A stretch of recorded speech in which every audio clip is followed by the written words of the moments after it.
So welcome to Fern Forest Nature Center. So we're going to take a little walk around this boardwalk, which is going to take us through some Cypress-Maple forest swamp, and then enjoy the tour as we kind of look by. So this is a nice reserve, lots of natives, and so we'll start here with some wild coffee that we looked in a different video about using iNaturalist to do. You can see it's an important wildlife with all the berries to eat. Fortunately, you could brew your own coffee, but it's not very good. But all the native critters are dependent on that as a food source. And as you can see below us, we're on a raised boardwalk because it's a swamp, so it does flood regularly. We're on the edge of it right now. So it's a little on the drier. You can see down there's some mushrooms, fungi doing their thing with nutrient cycles. And you can start to see the little knobs coming up. So those are the beginning of the cypress knees. So we could see the cypress tree behind you over there, which is those nematophores are going to help with stability and to capture oxygen when it is fully flooded. And the namesake of this park is Fern Forest. There's over 70 species of fern here, I believe. As you look out, you can see ferns everywhere. Remember, this is a 360 video, so spin it around and look at all the fun stuff. But here's one such example. So this is resurrection fern, it's called. The reason why, when it's wet, it's fully opened. When it goes dry, it'll all basically desiccate out and dry and go almost into quiescence or hibernation stage. And you kind of see it all over in the crooks of trees and such everywhere. So it just rained yesterday, so everything is open and lush as well. You can see we still have some palms popping up. And the other half of the name of the Cypress-Maple, as you can see, we got some maple. So there are species of maples that get down here in South Florida. So hopefully you should notice a little bit of transition.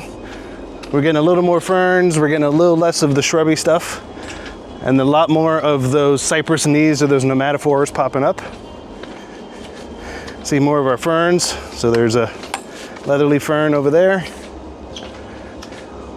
And as we see this transition, we should start seeing some standing water in a little bit. So all these trees and plants have to be adapted to having wet feet. So having their roots underwater for a specified time. And here's a nice little pop-up.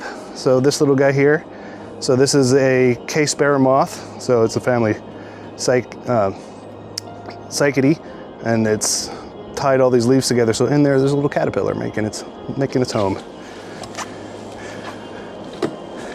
And so lots of fun stuff. So here's another fun native. So this is this kind of viney, shrubby thing here. So this is, as some know it as snowberry, also known as Caribbean milkberry. And so it makes these nice little columns of flowers here. And so yeah, that's one thing you have to do is look at your terminology. I almost gave you the answer. But what is that flower arrangement structure that's showing there?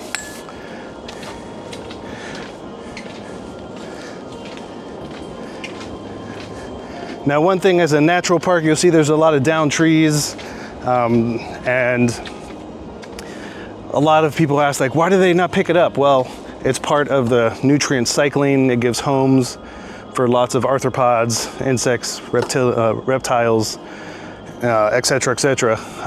So it's left as part of the natural cycle.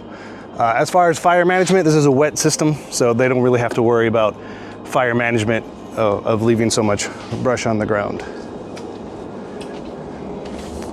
All right, another one that's very typical of South Florida hammocks and swampy areas is the gumbo limbo, also known as the tourist tree because it's red and peeling. You can see kind of the peeling on the edge, on the leading edge there, but also adapted for these kind of wet hammocky areas.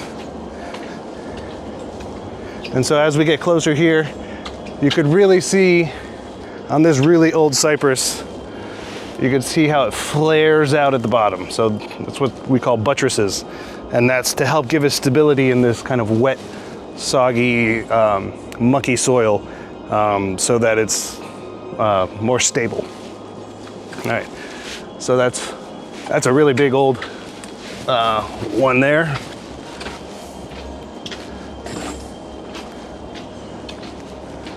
And now you can see the permanent water showing up.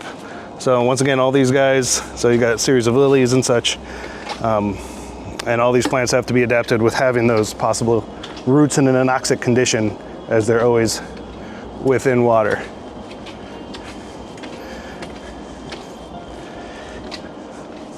So once again, all the ferns, see the maples over there. So you can see why it's called a maple cypress swamp and such. And here's one of our great staff members, crew, that maintains the beauty of this park. And so once you can see the buttresses form really well, the soil's much more soggy and such. And you can see how it really flares out to give it stability in the base. You could also notice over there, you got the knees, the nematophores sticking out again. And you can see just how many, if you kind of look out into the wet area, just how many nematophores are here. So this area is much more, this is kind of the low part of it, so this is rarely dry. Only in the driest drought times do we see this actually go completely dry. So we're gonna see those plant adaptations like the nematophore, the buttresses, things like that, as a more pronounced feature of some of these plants. Another thing you could notice is the water line. So you'll notice, if you look out, you can see where the lichens are. And then there's a line where all those lichens aren't showing up and it gets darker. And so that's how high the water can get as well. So once again, I got to deal with that changing water conditions. You can see we're continuing into the low part.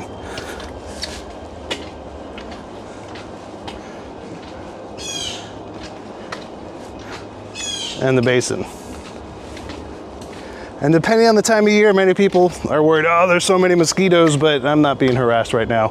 And so as we're getting into the fall, it's a nicer time to experience it. All right, and with any managed areas, you're gonna see things like this. So this is a water gauge. So to measure just the depth of the water at this point. So you can see there.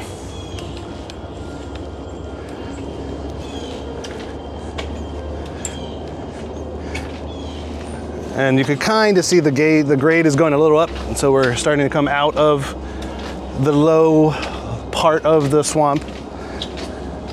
And you should see how quickly we're starting to get a change in the flora. So we're starting to get more of this shrubby, bushy stuff. We still have some of the adapted trees. But as we get higher, we're gonna see some of these other things like Simpson stopper and other trees that can handle the edge of the wetland, but can't handle the swampy conditions themselves.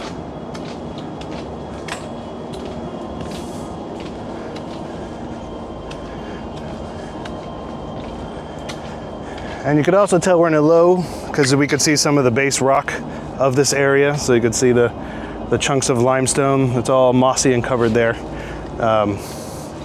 So you could kind of see it a little better, kind of peeking back and seeing the structure of what's beneath your feet with all of the soil there.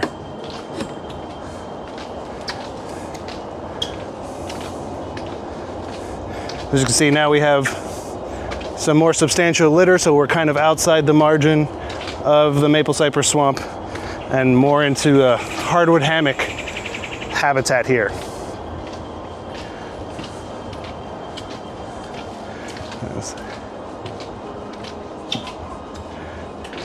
And you can see a lot of the plants we've been seeing up to now, but you should start seeing it's a little more dense. We're seeing a little more diversity pop up as we're moving away from that specialty habitat that they need some adaptations to survive in and handle that wet, anoxic soil.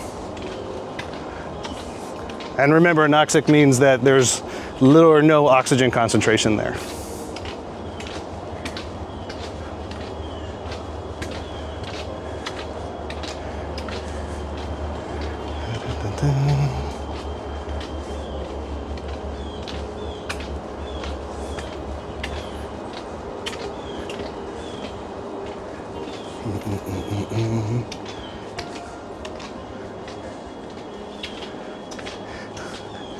And so now we're getting on the edge of the swamp, so start seeing the standing water. Once again, we see that shift back to less understory, more of those specialty plants. We see those nematophores starting to pop up again and such. And feel free to hit pause and scan, because we're gonna keep walking just because, yeah. But you could take all the time you want and look at all the detail. So we spared no expense and did this in 8K, so you could get some good resolution and see things off in the pause setting.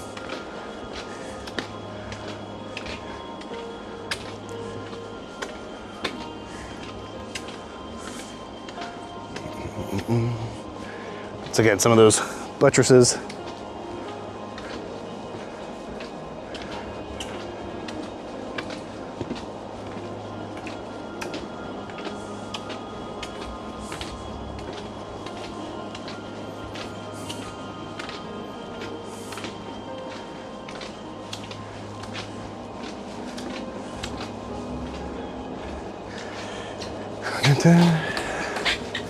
And so, remember, there's lots of parks near you, whether you're in South Florida or further away.